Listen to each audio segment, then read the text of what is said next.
Thank you so much for being here today, Vicky. Thank you for having me. Of course. So, the governor recently signed legislation changing the name of the Developmental Disabilities Planning Council to the State Council on Developmental Disabilities, as you know. And she signed legislation sort of correcting the language used to describe people with developmental disabilities in housing, medical, and public authorities law. So can you describe the impact of the governor signing this legislation and the importance? Sure. So for our agency, changing the name, while it seems minor, it really was important. Our agency, our state council, is part of a national network of councils. Per federal law, there's a state council in every state and territory across the country. Our state in New York State was the only one that still had the outdated name of Developmental Disabilities Planning Council. So this really, by changing our name, aligned us with all other state councils across the country. And the importance of the legislation to our agency is it got rid of some outdated language. We replaced it with more person-first language.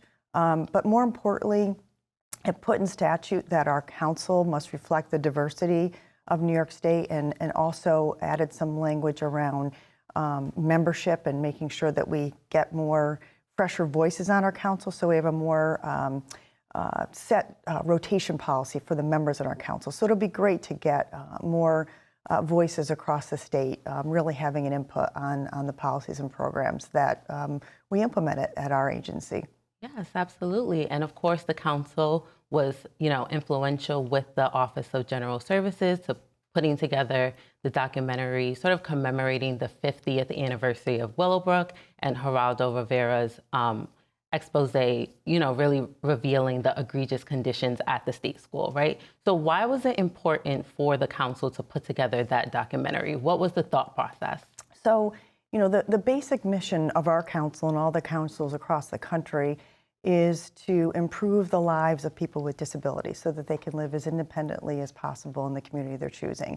And one of the ways that we fulfill our mission is to inform policymakers, stakeholders, and the general public about the benefits of community inclusion for people with disabilities. So last year, as you said, marked the 50th anniversary of Geraldo Rivera's groundbreaking expose. So we thought, what a perfect opportunity to inform the public about Willowbrook, because many people, particularly younger generations, have never heard of Willowbrook, and that needs to change. So we wanted to raise awareness about what happened at Willowbrook, and we also wanted people to be aware of how far we've come in the disability system over the last 50 years. So we wanted to celebrate that, but also make clear that we still have a ways to go before we really get full inclusion in the community for people with disabilities. Right, absolutely. And I did watch the documentary myself. I must say I did absolutely enjoy it. So what was the preparation like in putting together the documentary? I know that, Willowbrook in itself is a unfortunate tragedy that has so many different layers and stories that really impacted its closure. So what was that like, putting together the documentary? Well, it was an interesting process. Mm-hmm. We're a small state agency. We don't have a huge staff. Certainly no one in our agency had an experience making a documentary, so it was very new to us. Fortunately, I have a few staff that were really dedicated to this project and really worked hard, and we were also fortunate that our partners at Media Services, we had a person, Joe Walsh, who really was as passionate about the project as we were. So that really helped in developing the story. But, there were also things that we had to think about in trying to develop it. This happened over 50 years ago. Who are we going to interview? Who could we get now 50 years later? And I have to say, probably the biggest step for us was getting Geraldo Rivera to be interviewed. And I have Bernard Carabello to thank for that. I had contacted Bernard, and he, as you know, was a resident of Willowbrook. He lived there for 18 years and then was interviewed by Geraldo in his expose, and they are still friends to this day. And then we were fortunate to be able to interview other key people in the Willowbrook story. There was an event happening at the College of Staten Island, which, as you know, was where Willowbrook was formerly housed. So, it was definitely a process, and there were a few kind of barriers along the way, but we were really happy. And I think, the last thing I want to say, too, in terms of things that we had to kind of address, I mean, keeping, I think one of the biggest challenges we had is to keep this story, the documentary, under 30 minutes, because there are so Right. many layers to this story, as you indicated, that we would love to have delved into, or stories. There were so many great stories and powerful stories that we weren't able to include. I mean, one of the aspects that we didn't address was the fact that residents there were purposely infected with hepatitis to test the vaccine. I don't think many people are aware of that, and we really wanted to include that, but just didn't have the time. Absolutely. And as you mentioned, there's been so many ways in which people with developmental disabilities are, being treated for in a better way since Willowbrook, right? So I'm curious, from your purview, what ways can we continue to make advancements in the way that people with developmental disabilities are treated, either on the state level, but also on the federal level? Yes, I mean, there are a lot of, we've come a long way in the 50 years, as you see in the documentary, but there's still a ways to go. People with disabilities still have a much higher unemployment rate than people without disabilities. They still face, various barriers to finding housing, affordable housing in the community, accessing transportation. So there are, many things that can be done at the state and federal level that still need to be done. I mean, we do have, civil rights and in law that people with disabilities must be not discriminated against, but, what's in law and what's in practice are two different things.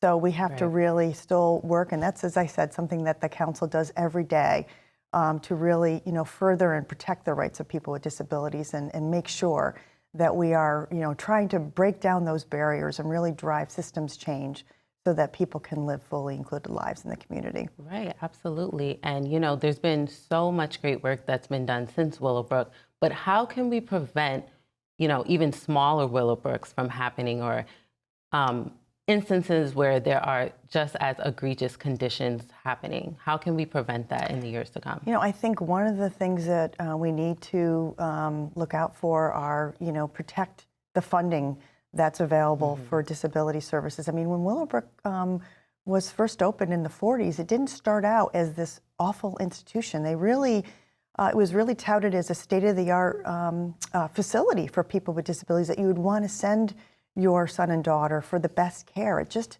over time, became this awful place that, was, at one point the largest institution in the world for people with disabilities. And it was really because of, just various cuts to funding over the years that, resulted in staffing ratios that were like 50, 60 people to one staff person, which is not manageable. So I think one of the ways is to really advocate and protect funding for disability services to make sure that, we have adequate staff. And I think, one of the things that we're, facing now is a crisis among direct support professional staffing.